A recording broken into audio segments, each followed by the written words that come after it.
Gente, quem estava aqui no culto passado, faz assim com a mão. Quem não estava, faz assim com a mão. Bastante gente. Então, primeiro, eu quero te convidar a entrar no nosso canal do YouTube e assistir a última mensagem do sábado. Está lá, na presença, quando o véu se rasga. Porque você assistindo a primeira mensagem, essa noite você vai compreender a mensagem, ela tem um começo, um meio e um fim. Mas você ouvindo a mensagem do sábado passado, ela vai fazer ainda mais sentido para você. Então, se você não viu ainda, vá lá no nosso canal do YouTube, Igreja Batista Alameda em Santa Felicidade, e você vai estar podendo acompanhar o que foi dito aqui no sábado passado. Gente, vou com minha voz agora bem devagar, senão daqui a pouco ela some. Mas, para quem estava aqui, quem lembra da dinâmica que a gente fez no começo do culto, dos vasos? Pouca gente lembrou ainda da dinâmica. Mas a dinâmica constava o seguinte: tínhamos 3 vasos. O primeiro vaso era um vaso oco, ele era todo fechado, mas por dentro ele era oco. E tinha alguém com uma mangueira, que era você, com a mangueira tentando encher aquele vaso. Só que toda a água que você jogava nele, a água escorria e ia para longe, mas você nunca conseguia encher aquele vaso.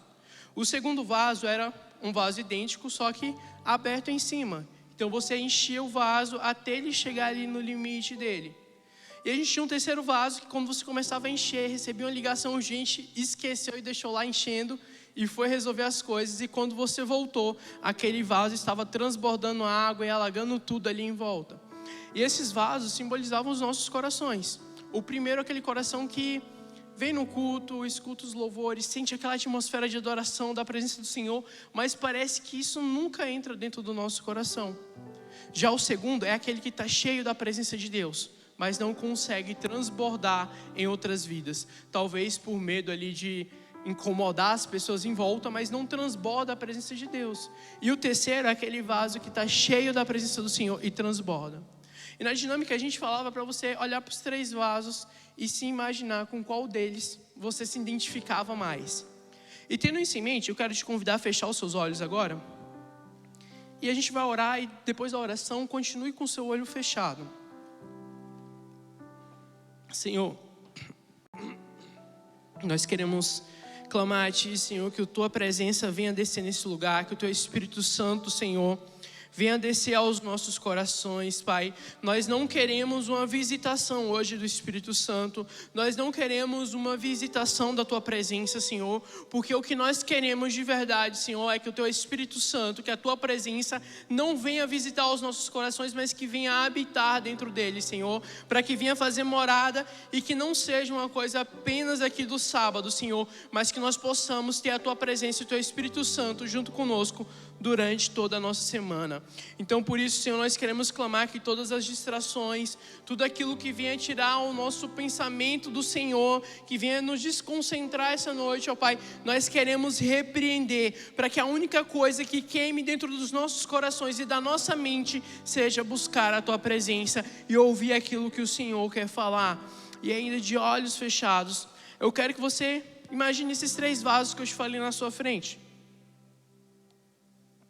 E agora a gente vai acrescentar um 4º vaso aí.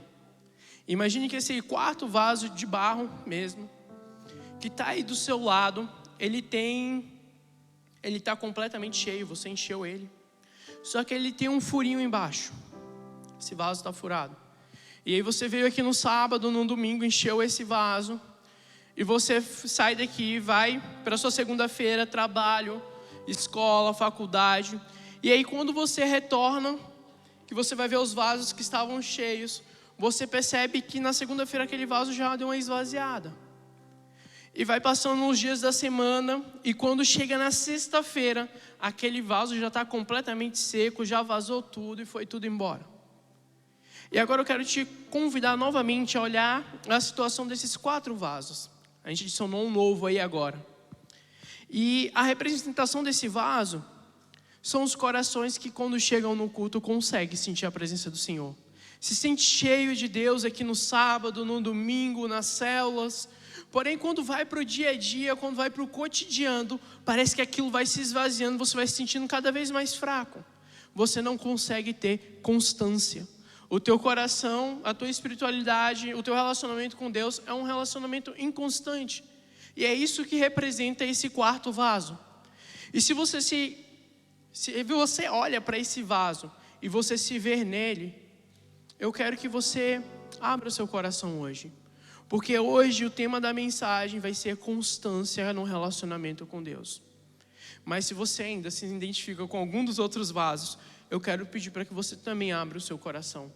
Talvez você não estava aqui no sábado passado, mas se identifica com um vaso vazio. Não consegue se encher de Deus. Talvez aquele que está cheio não está transbordando, ou aquele que está transbordando. Eu quero que você olhe para esses 4 vasos agora. Separe de frente para eles. Com qual você se identifica? O vaso que está furado e se enche no final de semana, mas no meio da semana começa a ficar vazio e carnal de volta. Aquele que está vazio, aquele que está transbordando, ou aquele que só está cheio. Porque o Senhor tem nos chamado, e você pode abrir os seus olhos. O Senhor tem nos chamado não para sermos vazios, nem para sermos furados, nem para sermos cheios, mas o Senhor nos chama para sermos transbordantes. E quando nós vamos ler Romanos capítulo 5, nós vemos lá que onde abundou o pecado, superabundou a graça de Deus. E a graça de Deus, ela não é só alguma coisa fictícia que a gente deixa no campo imaginário, mas a graça de Deus também é a presença do Senhor. Então a presença do Senhor, ela não veio aos nossos corações só para nos encher, mas veio para transbordar os nossos corações. Só que a inconstância é a nossa maior dificuldade. Porque a gente consegue ser, às vezes, transbordante só no ambiente de igreja. A gente chega aqui, a gente é voluntário, a gente serve, ora por outras pessoas, às vezes entrega até profecia para alguém e tudo mais, aquele calor, aquele fervor, aquela devoção total aqui. Mas quando chega no dia a dia, algumas pessoas nem parecem que é cristão mais. Quando vai para o cotidiano, a gente nem reconhece aquela pessoa como um cristão, porque se esvazia completamente. Tem gente que vai se esvaziando, né? Na segunda é um pouquinho, na terça mais um pouquinho, quando chega na sexta que está completamente vazio, precisando vir de novo ao culto para se renovar. Mas tem outras pessoas que chegam na segunda-feira, parece que pegou água e jogou. Nem esperou vazar, só pegou e jogou toda a presença de Deus para lá e falou, não, agora é minha vez de tocar a minha vida aqui. E a inconstância, ela vem por vários motivos, tem várias causas que nos levam à inconstância.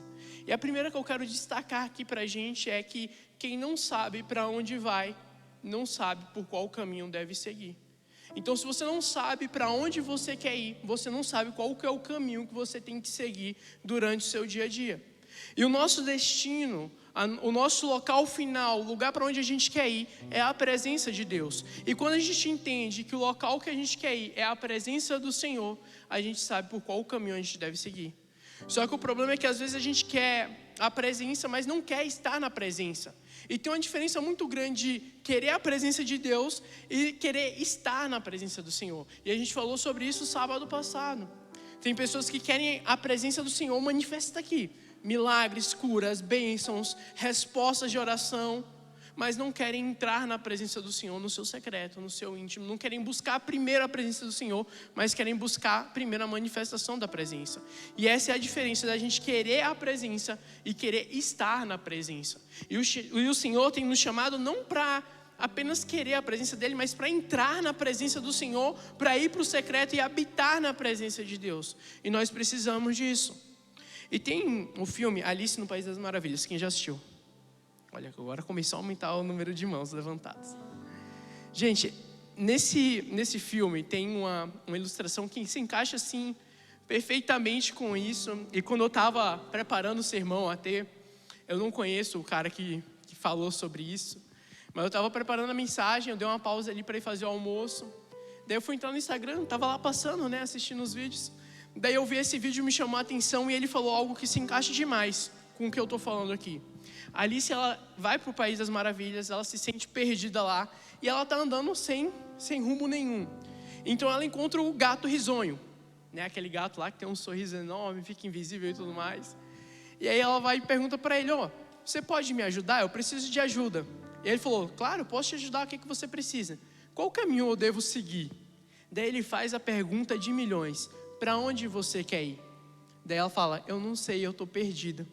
E aí ele vai e responde, para quem não sabe para onde quer ir, qualquer caminho é certo.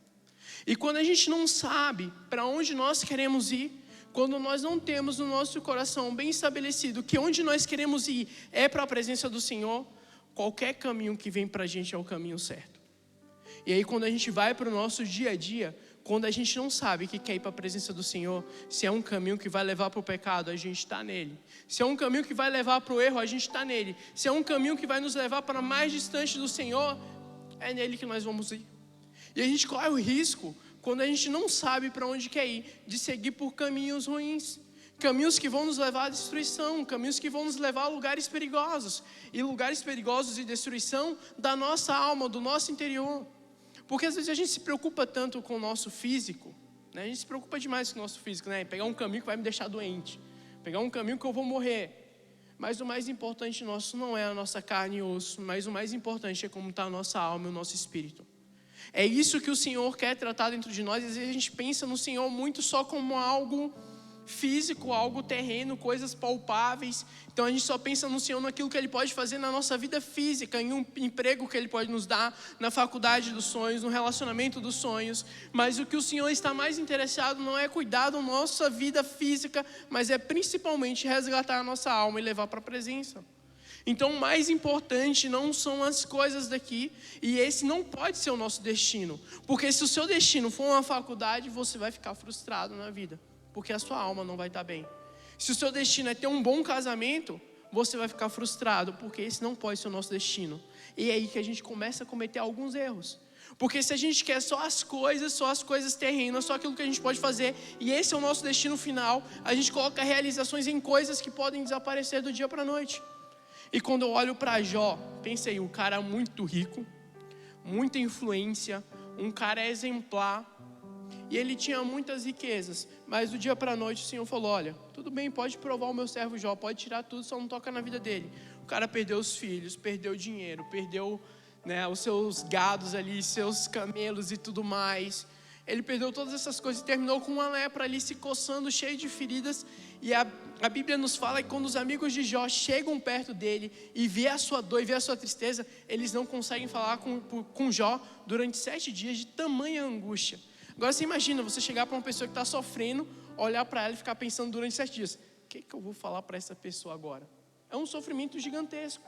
Então quando a gente coloca o nosso destino final em coisas, a gente se frustra. Talvez você coloque aí seu destino final, fazer uma faculdade na federal. E aí se não passar no vestibular, como é que fica o coração? Fica em ruínas. Pode colocar talvez a expectativa em um bom casamento. Aí casa, acontece uma tragédia, vem divórcio, pode a pessoa acabar falecendo. E aí, o que vai acontecer depois? O nosso coração vai ficar ferido, vai ficar triste, vai ficar magoado. Então a gente precisa primeiro, antes de tudo, lembrar da oração que Moisés fez, que a gente conversou no culto passado. Que Senhor, se a tua presença não for nisso, eu não quero ir, não me faça sair desse lugar. Porque quando nós temos como destino a presença do Senhor, uma coisa nós podemos ter certeza absoluta, ela nunca vai nos decepcionar. A presença do Senhor, ela é inabalável, ela é imutável, ela não muda, ela permanecerá para todo sempre igual. Então quando nós colocamos o nosso destino estar na presença do Senhor, o restante são detalhes. Como a gente falou no sábado passado, quando a gente busca primeiro a presença do Senhor, o Senhor Ele cuida de nós em todos os detalhes. Ele vai cuidar da sua faculdade, talvez não é que você queira, mas é que Ele tem preparado para você, que é muito melhor do que o que a gente quer. Ele vai cuidar do teu coração, Ele vai cuidar do teu trabalho, Ele vai cuidar de tudo, porque primeiro a gente busca o reino dos céus e a sua justiça, e então o Senhor Ele vai cuidar de nós. Mas a gente precisa entender que o nosso destino final tem que ser a presença. O problema maior é que muitas vezes a gente olha para o nosso destino final, e até mesmo quando coloca o destino final na presença do Senhor, e a gente quer seguir pelos nossos próprios caminhos. E eu passei uma situação, eu e a Bela estávamos viajando com um outro casal, e aí a gente estava indo para uma outra cidade, e o cara falou bem assim, não, você chega lá, não precisa de GPS não. E a gente já fica assim, vai dar ruim. Daí a Bela foi e colocou o GPS mesmo assim na mão dela, né, e não falou nada. E a gente foi seguindo. Aí quando chegou em um momento ali confuso da rodovia, ele pegou e falou bem assim, eu não lembro se é o certo, se eu tenho que seguir reto, se eu tenho que virar à direita. Daí a Bela olhou no GPS e falou, aqui tá falando para virar à esquerda. Ele, não, mas eu sempre vim para cá e sempre foi reto para a direita. É um dos dois, não é para a esquerda. Resultado, ele seguiu reto, aumentou mais ou menos uns 150 quilômetros para a gente poder conseguir um retorno para poder ir para onde a gente deveria ir. Então imagina, às vezes a pessoa sabe onde quer chegar, ele sabia exatamente a cidade que queria chegar, mas por falta de direcionamento a gente pega caminhos errados. Então não é só saber onde quer chegar, mas também saber por qual caminho a gente deve seguir. E para a gente saber qual o caminho a gente deve seguir, a gente precisa também entregar nas mãos do Senhor e confiar que Ele vai nos direcionar para tudo o que a gente precisa fazer. E não ser orgulhoso de virar por GPS. O GPS não sabe de nada, quem sabe do caminho sou eu. A gente não pode agir assim na nossa vida. E às vezes a gente age dessa maneira. A gente fala, o Senhor não sabe o que é melhor para mim, sou eu que sei. Eu que sei qual que é o melhor caminho que eu devo seguir. Eu que sei por qual caminho eu vou, porque eu sei como chegar na presença do Senhor. Mas a gente precisa ter dependência em Deus. Se a gente quer entrar na presença do Senhor, a gente precisa aprender a ser completamente dependente do Senhor. É Ele que nos dita o lugar. É Ele que nos dita o caminho, por onde nós devemos seguir. Eu passei por uma situação, eu vim para Santa em uma terça-feira, eu estava voltando para casa. E o caminho de volta para casa, a gente vem aqui sempre, né? Então eu já sei o caminho, de olhos fechados a gente vai. Mas aí aconteceu uma situação muito engraçada que eu falei, vou colocar no GPS, vai que esse horário eu nunca passei por aqui, vai que tem algum congestionamento, alguma coisa assim, eu não sei. Vou colocar aqui no GPS para dar um caminho talvez alternativo, que eu não pegue nenhum trânsito, porque eu tinha que buscar a Bela no trabalho. E eu coloquei. Na hora que eu coloquei, eu passei em uma rua do lado da rua que eu sempre passava. Porque a rua que eu passava tinha acontecido um acidente muito grave e o trânsito simplesmente travou tudo. E se eu tivesse ido pelos meus próprios caminhos e não ouvido o GPS, eu teria pegado aquele congestionamento e eu ia ficar muito tempo preso ali. Mas eu resolvi seguir aquele caminho que já estava marcado ali para eu seguir, que era o melhor caminho possível naquela hora. E o que acontece com a gente é que a gente já tem um caminho pré-estabelecido na Bíblia. O Senhor já nos deu um caminho para seguir. Ele não só nos deu o destino final, mas Ele também nos deu o caminho que nós devemos seguir. Então nós não precisamos tentar seguir por outros caminhos ou tentar criar um caminho alternativo. O Senhor já viu tudo, Ele tem um caminho certo para a gente seguir. E a gente já vai falar mais sobre o caminho, mas Deus, Ele tem um plano. Virou até agora um meme do meio do futebol, que quando um técnico está indo bem, o pessoal já fala, né? Calma aqui, no caso, flamenguista aqui, né? Então vou puxar a sardinha para o meu time. Os atleticanos que me perdoem. Mas o Flamengo venceu qualquer jogo, todas as páginas do Flamengo postam ali uma foto do Dorival Júnior. Dorival tem um plano, o homem tem um plano. Então por quê? Porque aquele cara sabe o caminho certo para levar o time à vitória, para levar o time a vencer. E agora eu quero falar para você, o Senhor, Ele tem um plano.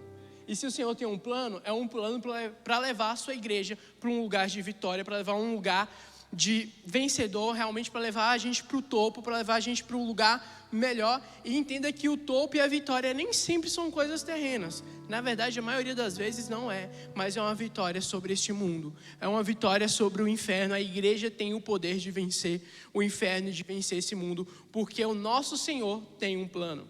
E o plano do Senhor, Ele nunca mudou. Imagine aí aquele técnico que sempre mantém o mesmo esquema em todos os times que passa.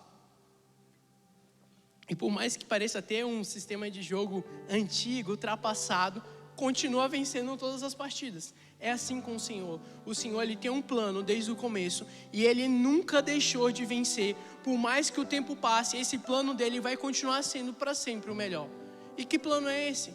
A gente vai voltar de novo em Gênesis e parece até um pouco repetitivo, né? Sempre voltar em Gênesis. Mas quando a gente volta para Gênesis, o Senhor cria o jardim. E o jardim, ele representava muito a vontade de Deus para o homem e representava a presença e o relacionamento de Deus com o homem. Então representava a presença de Deus e esse relacionamento. E é por isso que quando Deus coloca o homem no jardim, Ele visita o homem todos os dias, porque o jardim é o lugar de se relacionar com o Senhor. O jardim é o lugar de estar na presença de Deus. E o plano do Senhor não mudou. O plano de Deus continua sendo atrair os homens de volta para o jardim. Ou seja, o Senhor ainda quer nos atrair de volta para a sua presença. E a gente precisa compreender e entender que a presença é o melhor lugar para a gente estar. E é o lugar onde o Senhor quer que nós estejamos. É o lugar que é o plano de Deus. A partir do momento que o homem peca, ele perde esse direito de entrar no jardim. ele perde aquele relacionamento íntimo que tinha com o Senhor. As coisas ficam muito mais burocráticas. Mas quando Jesus vem, ele vem para restaurar o plano original, que é nos levar de volta ao jardim, de volta à presença de Deus. Então o Senhor, ele tem te chamado para te dar um destino. E o destino é que você esteja na presença do Senhor. Eu quero que você guarde muito isso na sua cabeça. Eu vou repetir, já repeti um monte, vou continuar repetindo até o final, que o Senhor, ele tem um destino para você, que é estar na presença dele. E é um destino que a gente tem que chegar e permanecer, fazer morada ali, não querer e tudo estar em outros lugares. O Senhor tem nos chamado para morar eternamente na presença dele. E não para a gente ser turista. Não para a gente passar por ali, passar pelo meio do jardim, que nem o jardim botânico, né? Passa lá, tira uma selfie, postou, vazou, acabou. Não, o Senhor tem nos chamado para permanecer. Não para a gente fazer selfies espirituais, entre aspas, na presença do Senhor. Para chegar e ter um momento ali, depois vou embora e acabou. Não, é para a gente morar, habitar e permanecer para todo sempre na presença do Senhor. É esse o destino que Ele quer, porque não há lugar melhor do que na presença de Deus. Não existe lugar melhor para nós como igreja estarmos do que na presença do Senhor. Porque lá é o lugar que tem a vontade boa, perfeita e agradável. Porque é lá que nós temos um relacionamento íntimo com o Criador do Universo. Porque é lá que nós temos um relacionamento de pai e filho com o Deus Todo-Poderoso, que está acima de todo nome, que está acima de todas as coisas. Então a presença é o melhor lugar para a gente estar. E o Alessandro Vilas Boas, ele vai escrever assim. A gente leu o primeiro capítulo do Book Club. O livro começou sensacional, já fiz um monte de marcação. Mas ele fala bem assim, eu achei sensacional. Antes e acima de tudo, Deus me chamou para Ele. Esta é a resposta certa. É a única realmente satisfatória para o porquê da minha existência. Deus, Ele tem nos chamado e nos clamado para que a gente venha adorar Ele, que venha entrar na presença dEle. A gente falou isso no sábado passado e eu vou reforçar. Que o Senhor, Ele nos chamou, Ele fez esse chamado. E quando a gente vai para a vida de Moisés, que Ele vai chamar o povo para ir para a terra prometida, a gente descobre que o chamado de Deus não foi para ir para a terra prometida.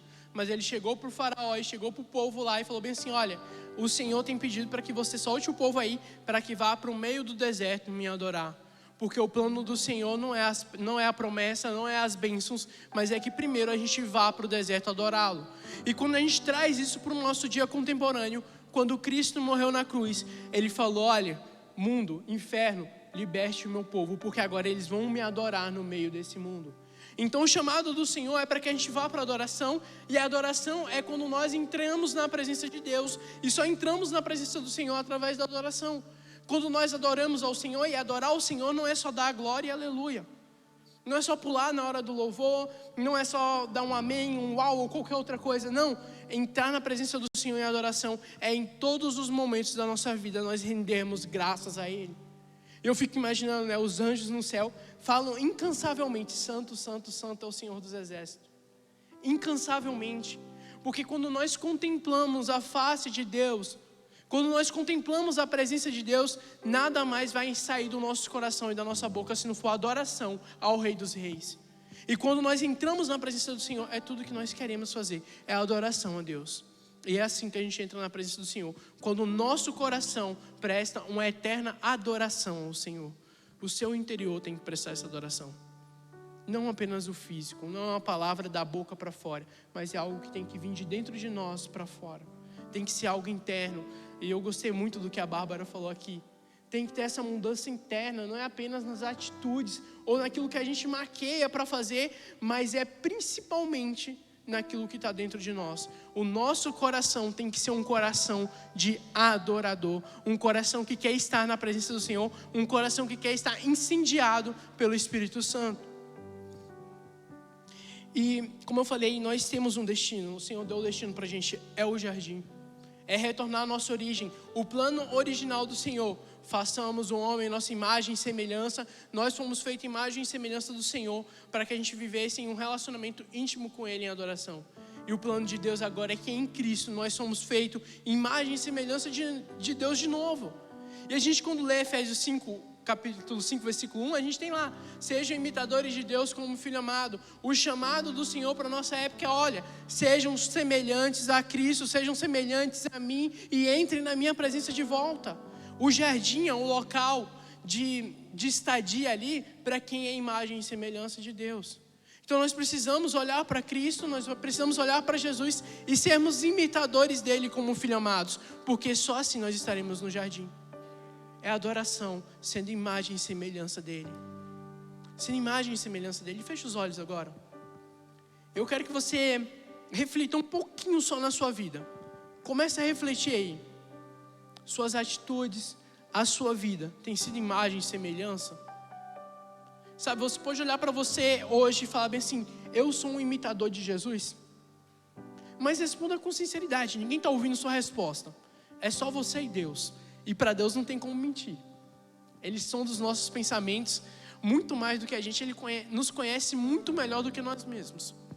Então responda agora ao seu coração: você tem sido esse imitador de Cristo? Você tem sido imitador de Jesus? Porque no jardim só entra aqueles que são imagem e semelhança dele. O lugar de intimidade, você pode abrir seus olhos, o lugar de intimidade só é para aqueles que querem ser imitadores de Jesus. No jardim não é lugar de hipócrita, que demonstra ter uma vida que não tem. Não adianta a gente mostrar algo que a gente não é. No jardim, na presença, só vai entrar aqueles que são adoradores em espírito e em verdade. Não é em espírito e em mentira. Não é em espírito e em hipocrisia. Nós precisamos ser realmente imitadores de Deus, imitadores de Jesus. Nós fomos chamados para habitar no jardim e sermos imagem e semelhança dele. Foi para isso que ele nos criou. Este é o plano de Deus para a nossa geração. Esse é o plano de Deus para a igreja. Que nós sejamos imitadores de Cristo como filhos amados. E que nós retornemos à presença do Senhor. E o Senhor, ele nos deu o GPS para isso. E eu sei que às vezes parece ser muito difícil. Imagina, né? Ser imitador daquele homem que nunca pecou, nunca falhou.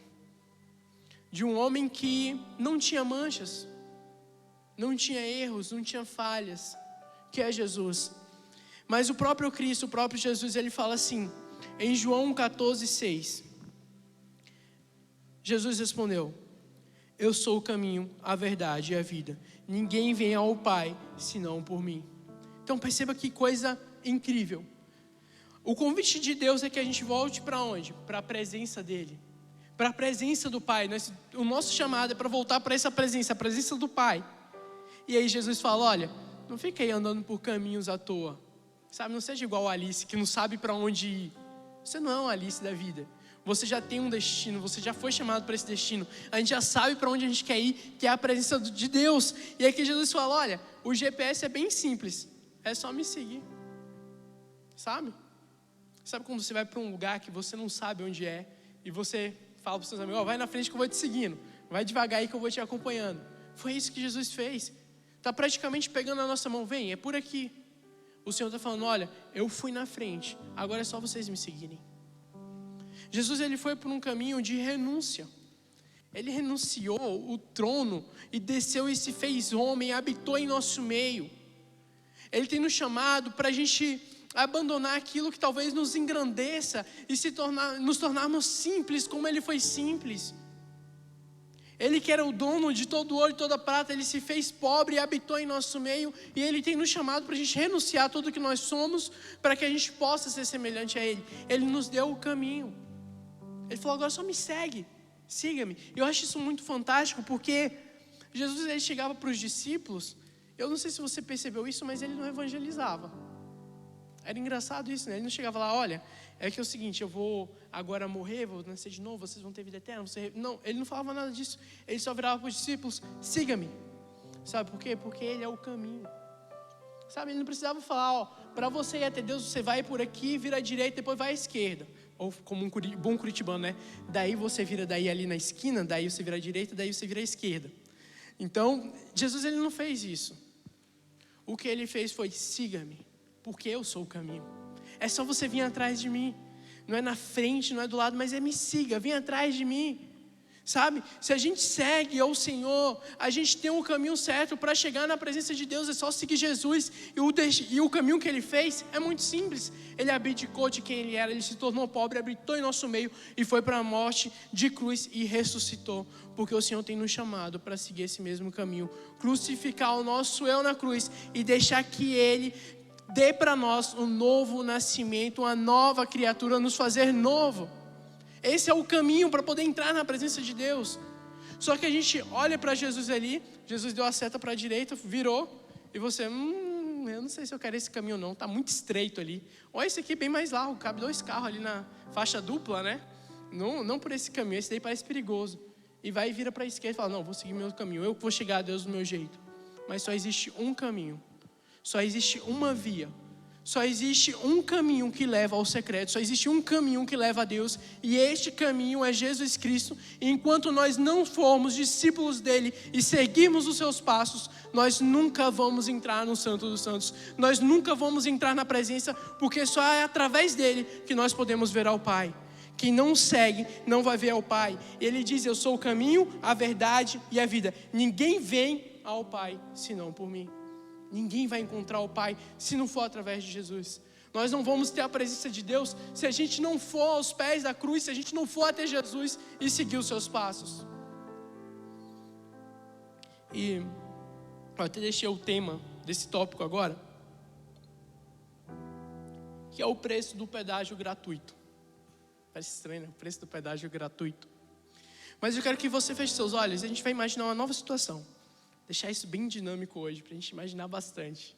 Imagine aí, novamente, como um teatro.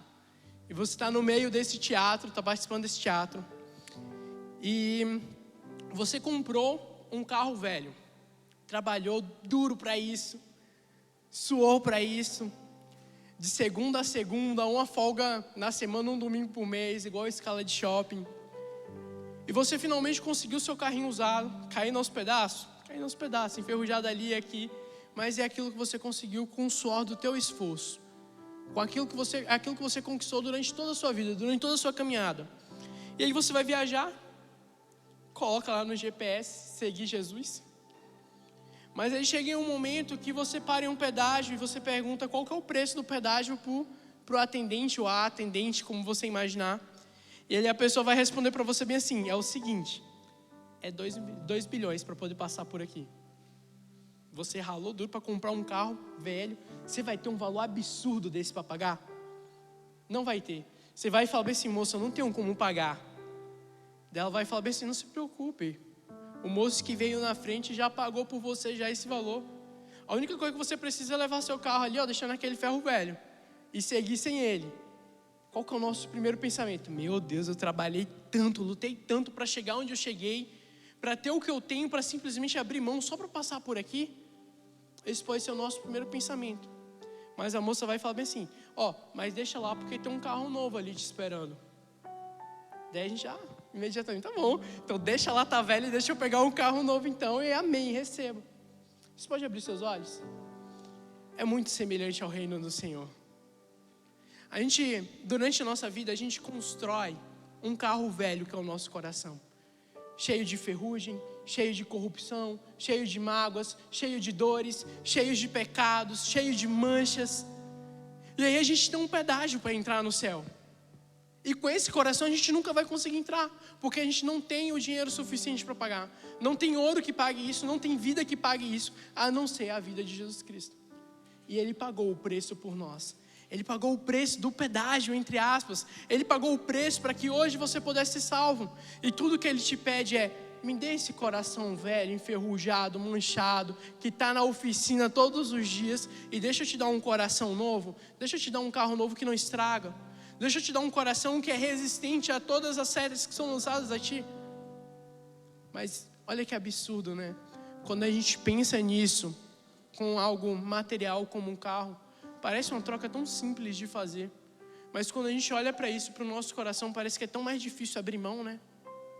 É tão mais difícil a gente abrir mão de quem nós somos, daquilo que nós fazemos, para viver aquilo que Cristo quer para nós. Mas o convite do Senhor é, eu quero te dar um novo coração.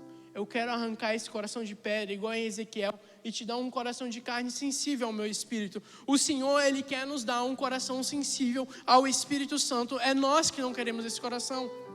E é por isso que a gente acaba sendo tão inconstante, porque a gente quer chegar na presença do Senhor e quer chegar ali no pedágio com aquele carro velho e passar, cortando tudo ali e seguir até o final. Mas isso não vai funcionar, porque com o nosso carro velho a gente não consegue atingir longas distâncias. Vai chegar uma hora que vai quebrar no meio do caminho. Mas quando a gente tem um coração novo no Senhor, a gente consegue ser sensível ao Espírito Santo. Quando a gente deixa que o Senhor transforma o nosso coração, nós nos tornamos sensíveis ao falar do Espírito Santo. E aí a gente consegue chegar na presença de Deus. Mas sem essa transformação, sem essa renúncia, sem deixar na cruz, a gente nunca vai conseguir chegar até o Pai. E em Marcos 8, 34 a 37, eu vou ler para vocês, que diz assim: então, convocando a multidão e juntamente os seus discípulos, Jesus lhes disse: se alguém quiser vir após mim, negue a si mesmo, ou seja, nega quem você é, o seu coração, aquilo que você é hoje. Negue tudo isso. Tome a sua cruz e siga-me, ou seja, crucifique esse velho eu, crucifique esse velho coração. Pois quem quiser salvar a sua vida, perderá. E quem perder a vida por minha causa e por causa do Evangelho, este a salvará. De que adianta uma pessoa ganhar o mundo inteiro e perder a sua alma? Que adianta uma pessoa, que daria uma pessoa em troca de sua alma? Então veja bem, a gente não consegue comprar um novo coração. A gente não consegue comprar uma salvação. Não tem dinheiro que compre. Não tem obras que compre e se espante. Não importa o quanto você esteja servindo na igreja. Pode estar cantando aqui em cima, pode estar pregando, pode estar fazendo o que quiser aqui. Isso não vai te dar salvação. Isso não garante a tua salvação. O que garante a nossa salvação é a gente negar a nós mesmos. E nos entregarmos na cruz, pegar a cruz e nos entregarmos a Ele e falar: Senhor, eu perco a minha vida por amor a Ti. E essa oração, entre aspas, que Jesus demonstra que é algo muito semelhante com o que Moisés viveu. Senhor, eu renuncio à promessa se a Tua presença não for. E está na hora da gente entregar o nosso coração completamente ao Senhor. Sabe, entregar para Ele e viver isso. Senhor, eu renuncio a mim mesmo, porque a única coisa que eu quero é Te seguir, estar na Sua presença. Em Hebreus 12, 14, a Bíblia fala bem assim: busque a santificação, sem a qual ninguém verá o Senhor. A santificação, ela só vem através de Cristo. A santificação, ela só vai vir através do momento que a gente entrega o nosso coração ao Senhor e deixa que Ele venha trabalhar. Se a gente conseguisse ser santo por nós mesmos, Jesus nem precisaria ter vindo. Imagine, né, quando a gente vê ali a situação de Sodoma e Gomorra, a gente vê a seguinte situação: Abraão conversando com o Senhor: Senhor, se tivesse 100 justos, você destruiria? Não. E se tivesse 90? Não. 89? Não. Daí ele vai abaixando, né? 10? Não. Eu fico imaginando alguém do lado, né? Fala 300, fala 300. Só os mais antigos pegaram a referência agora, hein? Mas ele vai diminuindo no número até que ele chega ali a um número muito baixo. Eu fico imaginando ele perguntando: Senhor, e se tiver um justo sequer, você pouparia a cidade? Ele fala: pouparia, não destruiria não. Um justo. Então, se tivesse uma única pessoa que tivesse a força de buscar ser completamente santo, Jesus não ia precisar vir, porque a gente teria um justo. Mas não tinha. Ninguém é capaz de ser santo sozinho, ninguém é capaz de se justificar sozinho, e por isso nós precisamos do sacrifício de Cristo, e Ele veio para que nós pudéssemos ser santificados. E é só nele que nós conseguimos buscar a santificação, sem a qual ninguém verá o Pai. Então veja o quão é importante. A gente nunca vai conseguir entrar na presença de Deus enquanto a gente não tiver um coração santificado, enquanto a gente não tiver um coração novo, um coração que seja justificado por Cristo. Então a gente precisa buscar primeiro o Senhor Jesus Cristo, antes de qualquer outra coisa, para que a gente possa entrar na presença de Deus. E um outro ponto que nos afasta e nos dá a inconstância é que nós não temos fome e sede. Nós chegamos a sentir a fome, chegamos a sentir a sede, mais nós buscamos saciar essa fome, essa sede com as coisas daqui, com as nossas vontades. Tem uma fome, tem uma sede dentro do nosso coração que ela é insaciável. Eu não estou falando de fome e sede física, mas no nosso coração tem uma fome e uma sede insaciável. Sabe aquele buraco no coração que você fica assim, cara, que vazio é esse que eu estou sentindo? E aí quando vem essa fome, a gente busca coisas para poder satisfazer essa fome. E em Filipenses 2:21 vai dizer assim: todos buscam aquilo que é seu e não o que é de Cristo Jesus. Porque toda vez que vem a fome e a sede no nosso coração, a nossa primeira atitude é sempre buscar aquilo que nos satisfaz momentaneamente. Sei lá o que pode ser, para você pode ser qualquer coisa. Mas a gente acaba criando ídolos no nosso coração e isso é muito perigoso. Não estou falando que é errado assistir a Netflix, mas talvez hoje o seu ídolo seja a Netflix. Bate aquele vazio, vou assistir uma série. Talvez seja um relacionamento. Para ter aquele vazio, eu preciso namorar com alguém, eu preciso estar noivo de alguém, casar com alguém. Talvez esse teu vazio seja fazendo as coisas ministerialmente. Eu estou me sentindo vazio, eu preciso estar servindo agora na comunicação, na transmissão, no Kids. E faz para tentar saciar esse vazio. Mas a gente precisa entender que quando vem a fome e a sede, a gente precisa buscar aquilo que realmente vai nos sustentar. E tem aquele velho ditado, né, que sopa não é janta. Para mim, sopa não é nem comida, né? Eu detesto sopa, miojo, essas coisas. Eu acho horrível. É igual pudim. Pudim, a gente finge que não existe. Mas quando a gente está com fome, cara, imagina aí você com aquela fome e come um miojo. 5 minutos depois, continua com fome. Porque quando a gente está com fome, a gente precisa comer coisas que realmente sustentam. Um arroz, um feijão, uma pizza também. Pizza já é bom, né? Um hambúrguer também tá top. Mas a gente precisa buscar coisas que nos sustentam. Mas a gente acaba, muitas das vezes, por preguiça e desleixo, pensa, cara, para que eu vou fazer um arroz, um feijão, uma carne, uma salada, tudo mais, se eu posso simplesmente colocar um macarrão ali na água, pronto, fiz um miojo, pegou o temperinho, jogou lá, tá tudo pronto. Então a gente acaba buscando, muitas das vezes, a praticidade para o nosso dia a dia. Então dentro do nosso coração tem esse vazio, tem essa fome, tem essa sede, mas a gente busca coisas práticas para preencher.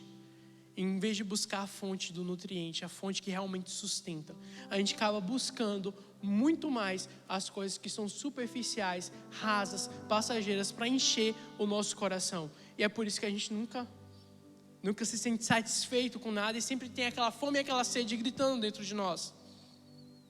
Mas nós precisamos levantar um jejum. Não um jejum de pão, um jejum de carne, um jejum de doce, ou um jejum integral. Não um jejum de coisas físicas. Algumas pessoas fazem um jejum de celular, outras de redes sociais, outras de televisão. Não é esse tipo de jejum que eu estou falando. Mas a gente precisa, nesse tempo de busca pela presença do Senhor, levantar um jejum de nós mesmos. É renúncia total de nós mesmos. Sabe, não é um jejum de coisas físicas, mas é um jejum das nossas próprias vontades. Deixar a nossa alma e o nosso espírito passar fome. Quando vir a fome, deixa passar fome. Para de querer saciar com as coisas do dia a dia, porque quando nós estivermos desesperados com fome, nós vamos procurar aquilo que realmente importa. Aquilo que realmente pode matar essa fome e essa sede. Está na hora da gente renunciar a nós mesmos. Sabe, o convite do Senhor para essa noite é renuncie. Por isso que muitas pessoas não conseguem ser constantes na presença do Senhor, porque não conseguem renunciar primeiro à sua própria vontade. Enquanto nós não renunciamos à nossa própria vontade, nós não conseguimos viver a plenitude da presença do Senhor. Porque a gente busca sempre, primeiro, e antes de qualquer coisa, realizar aquilo que o nosso coração está querendo. E a Bíblia nos fala que o nosso coração, ele é enganoso. E é um coração que sempre vai buscar o pecado, sempre vai buscar a falha. Sempre vai buscar aquilo que é passageiro. Sabe, é muito engraçado quando você vê uma criança. Imagina uma criancinha bem novinha. Você chega para a criança e fala, oferece duas coisas. Você quer chocolate ou você quer almoçar? Criança, chocolate. Você quer doce ou quer almoçar? Doce. Você quer besteira ou quer almoçar? Besteira. Cara, é impressionante. Parece que nunca, com algumas raras exceções, né? Parece que nunca escolhe o que é saudável. Para comer um legume, cara, eu quando era criança era terrível para isso. Detestava tudo que era legume, essas coisas. Eu odiava. Fruta então também Não gostava de nada. Era uma criança bem fresquinha assim para comer. Hã? Nem pudim. Nossa, pudim sempre foi ruim. Mas eu era uma criança assim muito difícil de alimentar, porque meus pais queriam me dar as coisas saudáveis e eu sempre, não quero, vou vomitar, não gosto disso, e fazia birra. E nós agimos dessa maneira também com o Senhor. O Senhor quer nos dar um alimento que nos sustenta, mas a gente faz birra porque a gente quer besteira. A gente quer comer as coisas que não dão nutrientes pra gente, que não vai sustentar, que não vai nos dar um crescimento saudável. Você vê uma criança hoje que só come besteira, aquela criança não vai ter um crescimento saudável. Vai chegar um momento que vai, desde novo, começar a ter problema com colesterol. Vai ter vários problemas de saúde, sabe? Então assim, a gente acaba buscando muito só as besteiras para a nossa alma. E vamos trazer para o lado espiritual agora, para ficar muito claro e muito entendido.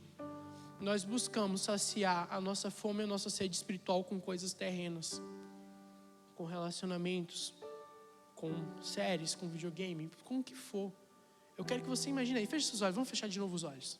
A gente vai fechar bastante os olhos hoje. Mas o povo de Israel, quando Moisés ele sobe no monte para poder receber os 10 mandamentos, eles ali num desespero de saciar esse buraco, né? Moisés saía, não tinha a presença de Deus revelada no meio deles, porque Deus ele se revelava para Moisés. Então nesse desespero eles falam, olha, traga todo o ouro e coloca aqui para a gente derreter e fazer um bezerro de ouro e adorar esses deuses que nos tirou do Egito. Imagina a loucura, esses deuses que nos tirou do Egito, sendo que foi o Senhor que tirou eles do Egito. Mas qual tem sido o seu bezerro de ouro hoje? Sabe, por isso que eu pedi para você fechar os olhos, porque eu não quero que nada te atrapalhe nesse momento de reflexão. O que tem sido a tua adoração nesse momento? Quando vem esse vazio, quando vem esse buraco dentro do teu coração, o que é que tem puxado sua atenção, puxado sua adoração, a sua devoção, o seu tempo, que deveria ter sido com o Senhor no secreto? Porque nada do que nós fazemos vai preencher esse vazio. Muito pelo contrário, quando a gente procura outras coisas para preencher um vazio que pertence à presença do Senhor, nós criamos ídolos no nosso coração.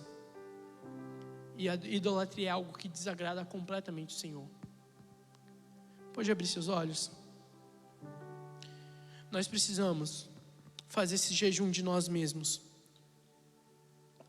Abdicar completamente de como nós somos, até a gente ficar insaciáveis. Até a gente ficar tão sedento e com tanta fome que nada possa saciar a nossa fome e a nossa sede. Porque começa difícil, né? Quem já fez jejum aqui, por exemplo, até meio-dia. Começa até meio-dia, parece que é uma luta assim, difícil terminar até meio-dia. Mas conforme você vai praticando, daqui a pouco você está 24 horas. E eu vi uma mensagem do Luciano Subirá, que ele falou que ele ficou, se não me engano, 7 dias sem comer só na água. Imagina que loucura é isso. Hoje, para mim, isso é algo assim, caraca, 7 dias sem comer só na água é uma coisa que só por Deus. Então o jejum começa às vezes difícil. Ele fala que ele não foi no primeiro jejum dele, fez 7 dias. Entendeu? Ele começou pequeno, ele começou aos poucos. E a gente não vai conseguir, da noite para o dia, renunciar completamente quem nós somos. É algo difícil. Sabe, não precisa levantar a sua mão, mas quem já teve aquele pecado de estimação que parece que não consegue se livrar dele? Acho que se a gente pedisse para levantar a mão, a gente até se surpreenderia se não fosse todos que levantassem a mão. Ou provavelmente quase todos. Mas a gente sempre tem alguma coisa ali que parece que é tão difícil de abrir mão e por mais que a gente queira, não consegue. Mas o Senhor tem nos chamado para a gente fazer o jejum das nossas vontades. Sabe, deixar o nosso eu, as nossas vontades um pouco de lado para buscar a presença dEle, para buscar a vontade dEle. Para que a gente tenha uma fome tão insaciável, uma sede tão insaciável que a gente não consiga preencher com o pecado. Para que a gente não consiga preencher com nossa idolatria, que a gente não consiga preencher com as coisas daqui que são passageiras, mas uma fome insaciável, uma sede insaciável, que o único que possa preencher é Deus. E a gente tem João 6,35, Jesus ele vai falar assim: eu sou o pão da vida, quem vem a mim jamais terá fome, e quem crê em mim jamais terá sede. João 4, 13 e 14, ele vai falar assim: quem beber dessa água voltará a ter sede, a água do poço. Mas aquele que beber da água que eu lhe der, preste atenção, aquele que beber da água que eu lhe der, eu no caso é Jesus, nunca mais terá sede. Pelo contrário, a água que eu lhe der será nele uma fonte a jorrar para a vida eterna. Então perceba, a gente tem que deixar realmente o nosso eu, nesse tempo de busca pela presença do Senhor, passar fome e sede até ficar insaciável. Porque é só quando nós nos alimentamos do Senhor, quando nós vamos a ter Cristo, essa fome e essa sede são saciadas. É só em Jesus que nós nunca mais teremos essa fome. É só em Jesus que nós nunca mais teremos essa sede. Porque só Jesus pode preencher esse espaço no nosso coração. Esse clamor, esse grito da nossa alma, esse vazio, é só Jesus que pode preencher. Porque é só nele que nós podemos nos alimentar e nunca mais ter fome, nunca mais ter sede. E a gente fica aí alimentando, né, as coisas, tipo, come ali meio-dia, quando dá umas 5 horas já está com fome de novo. Sendo que o Senhor está falando, ei, eu não chamei vocês para passarem fome nem sede. E entenda aqui que eu estou falando no contexto espiritual e não físico. O Senhor, Ele não nos chamou para a gente estar mendigando o pão por aí, espiritualmente falando. E emocionalmente falando também. O Senhor não nos chamou para estar ali comendo migalhas, mas para a gente comer do pão, que a gente nunca mais vai ter fome, e tomar da água que nunca mais teremos sede. Não é algo passageiro, não é algo pouco, mas é algo abundante em nossas vidas. O Senhor está nos chamando para a gente viver a fartura da presença do Senhor, para sermos cheios dessa presença do Senhor. E a gente precisa parar de querer se alimentar dessas coisas. A banda pode subir. A gente precisa ter essa fome insaciável, sabe? E se você hoje é inconstante na busca pela presença do Senhor, eu quero te convidar a refletir nisso. Será que você não está sendo inconstante porque dentro de você não está tendo fome e sede de Deus? Sabe? Será que é isso que está no nosso coração? A gente está tão cheio de nós mesmos, como diz ali em Filipenses 2:21, porque todos buscam aquilo que é seu e não o que é de Cristo Jesus. Será que a gente está sendo tão inconstante na busca pela presença do Senhor porque a gente só quer aquilo que a gente quer, os nossos próprios desejos? Será que a única coisa que está no seu coração é aquele relacionamento que você tanto quer? E aí que eu volto até mais para os adolescentes. Será que esse vazio, essa inconstância da presença do Senhor não é porque você quer logo um relacionamento, um namoro? Sabe? Será que não é isso? Será que não é por causa da sua faculdade? Você quer tanto fazer esse curso que você fica inconstante no Senhor? Gente, a presença de Deus é a coisa mais importante na nossa vida. Quando chegar o fim dos tempos, quando Cristo voltar e buscar a sua noiva e a gente for morar com Ele, tua faculdade não vai valer nada, teu trabalho não vai valer nada, teus relacionamentos não vão valer nada, porque a única coisa que realmente importa é a presença do Senhor. O céu você acha que é o quê? Ruas de ouro? Tem, mas você acha que é isso que é o céu? O céu é estar habitando na presença de Deus. A gente está no céu é habitar na presença do Senhor. E o Senhor tem nos chamado para a gente viver o céu hoje. Mas a pergunta que fica é: o que tem satisfeito o nosso coração? O que a gente tem buscado para preencher esse vazio? Porque o Senhor tem chamado para a gente não se encher de nós mesmos. E a Bíblia fala que diminua eu para que o Senhor cresça em mim. E eu volto de novo, e essa vai ser a chave de toda essa série de ministrações. E eu quero que você saia daqui com o seu coração cheio disso, que foi a oração de Moisés: Senhor, se a tua presença não for comigo, não me faça sair desse lugar. E eu volto a repetir, o lugar que ele estava não é um lugar bom. Moisés, ele estava no meio do deserto, andando como um povo que tinha que ficar saindo de um lugar para o outro, não tinha um lugar para se chamar de seu, não tinha sua casa. Era um lugar de sofrimento, era um lugar onde eles foram atacados por uma peste de serpentes, morreu boa parte do povo. Várias coisas ruins aconteceram no deserto. Aconteceram milagres? Sim, mas aconteceu muita coisa ruim também. Mas Moisés, ele fala: Senhor, se a tua presença não for, não me faça sair desse lugar. Moisés fala assim: Senhor, eu prefiro estar no pior lugar de todos, mas com a tua presença, do que estar no melhor lugar de todos, sem a tua presença. Mais uma vez, traz isso para os dias de hoje. Senhor, eu prefiro viver minha vida inteira sem um relacionamento do que entrar em um relacionamento que me afasta da tua presença. Senhor, eu prefiro não ter nunca minha formação na faculdade que eu sonho, se a tua presença não for lá. Senhor, eu não quero trabalhar no emprego dos meus sonhos se a tua presença não estiver lá. Talvez o plano do Senhor seja te colocar realmente onde você está sonhando agora, na faculdade que você sonha, no relacionamento que você sonha, no trabalho que você sonha. Mas e se não for? E se não for, a presença de Deus é a coisa mais importante para a gente. E a gente precisa sair daqui hoje, entendendo e compreendendo isso, que a presença do Senhor é a coisa mais importante na nossa vida. E que a gente não vai entrar nessa presença se a gente não seguir os passos de Jesus. Que são passos de amor, são passos de devoção. Olha a oração que Cristo faz um pouco antes da morte. No Monte das Oliveiras, suando sangue de tanta angústia, a oração de Jesus foi: Senhor, se for possível, passe de mim esse cálice. Vontade de Cristo. Vontade entre aspas, né? Porque a vontade dele era fazer a vontade do Pai. Mas ali ele traz essa oração muito mais para nos mostrar qual é o tipo de coração que nós devemos ter. Ele fala: Senhor, se for possível, passe de mim esse cálice. Mas antes, seja feito não a minha, mas a tua vontade. A vontade de Jesus era cumprir a vontade do Pai. Não importa o quão doloroso fosse isso, o quão difícil fosse isso, a vontade de Jesus era cumprir a vontade do Pai, porque eles são um só. E hoje Cristo nos chama para sermos um só com Ele. Cristo ele tem nos chamado para fazer parte do corpo dele e ser um só com Deus. Fazer parte, habitar no meio de nós, habitar dentro de nós e nós nele. Jesus ele tem nos chamado e nos clamado para isso. Tem nos convidado: venha fazer parte de mim. E a gente faz parte seguindo a Ele. Em Levítico 6:13, a Bíblia nos fala bem assim: o fogo queimará continuamente sobre o altar, não deve ser apagado. A gente cantou uma canção que eu gostei muito, porque parece que montei a mensagem ouvindo essa canção, mas na hora nem lembrei, mas deveria, porque ficaria bom uma citação.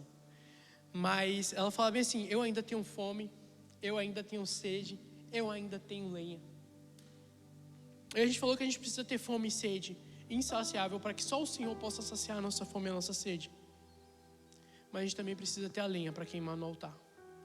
E quando eu parei em Levítico 6:13, eu percebi que o sacerdote ele tinha que manter aquele fogo ali aceso continuamente. Não era um fogo que ficava queimando no altar de maneira milagrosa. Às vezes a gente espera isso, né? Que a presença do Senhor venha queimar no nosso coração de maneira milagrosa. Mas o que a gente tem em Levíticos é o sacerdote se mantendo aquele fogo aceso. E o Senhor, eu creio que no sábado ele incendiou o coração de muitas pessoas que estavam se sentindo vazias aqui, saindo daqui com o seu coração em chamas. Mas não adianta a gente ter um coração em chamas se a gente não colocar continuamente lenha no altar. E aqui o altar ele ficava no templo, que representava a presença de Deus. Hoje o templo somos nós, a presença de Deus habita dentro de nós. A Bíblia nos fala que nós somos templo e morada e habitação do Espírito Santo. Então o Espírito Santo está dentro de nós e nós agora somos o templo. E o nosso altar é o nosso coração. É lá que nós devemos queimar por Jesus. É lá que nós devemos queimar em adoração. O altar ele simbolizava adoração. O altar ele simbolizava renúncia. O altar ele representava arrependimentos, porque era no altar que eram oferecidos sacrifícios pelos pecados. É no altar que nós temos que deixar tudo que nós somos. E a lenha tem que queimar todos os dias. Nosso coração, eu quero te convidar a ficar de pé. Dentro do nosso coração tem que queimar o Espírito Santo todos os dias. Mas o fogo no altar, ele não é apenas para queimar ali, ficar bonito, fazer uma fogueira e se aquecer à noite. É para oferecer sacrifícios ao Senhor. E talvez hoje eu quero te convidar a fechar os olhos. O Senhor tem te convidado a manter esse fogo aceso no teu coração. Constância. O fogo queimará continuamente sobre o altar, não deve ser apagado.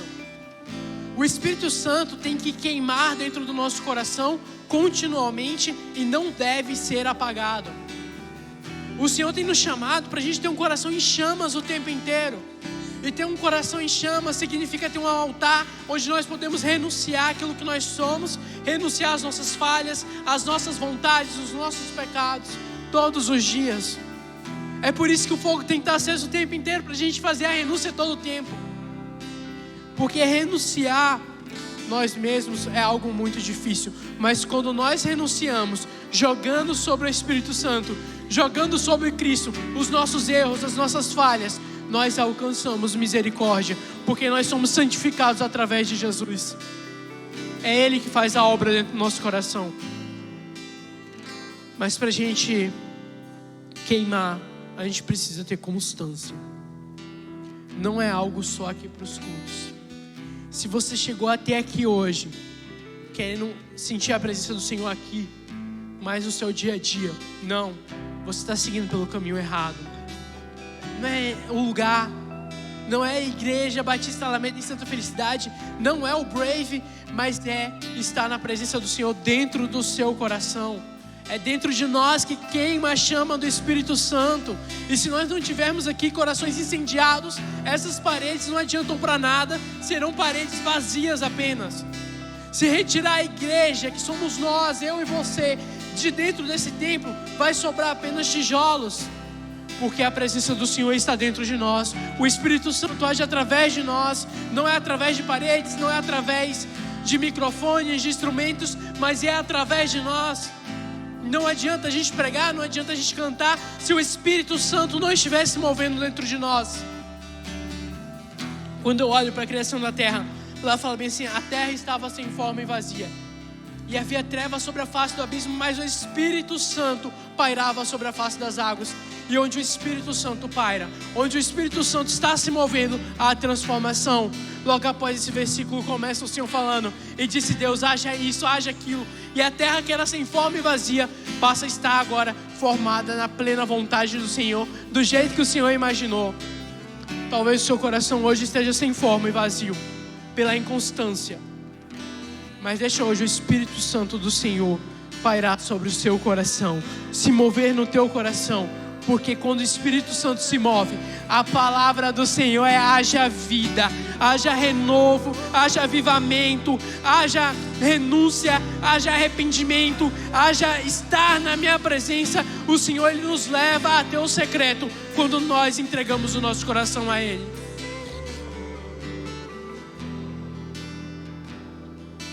Feche seus olhos. A gente não vai imaginar nada agora,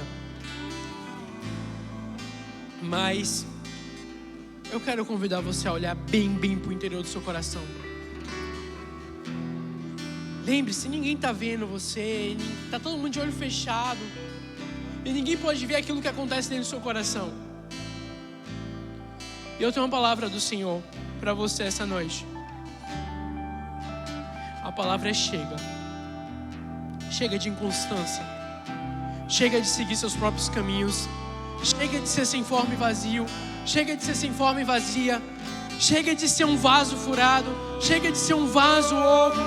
Porque o que eu tenho para você é renovo. O que eu tenho para você está na minha presença. Já tem um destino, já tem um caminho. A única coisa que o Senhor está te pedindo é: siga-me.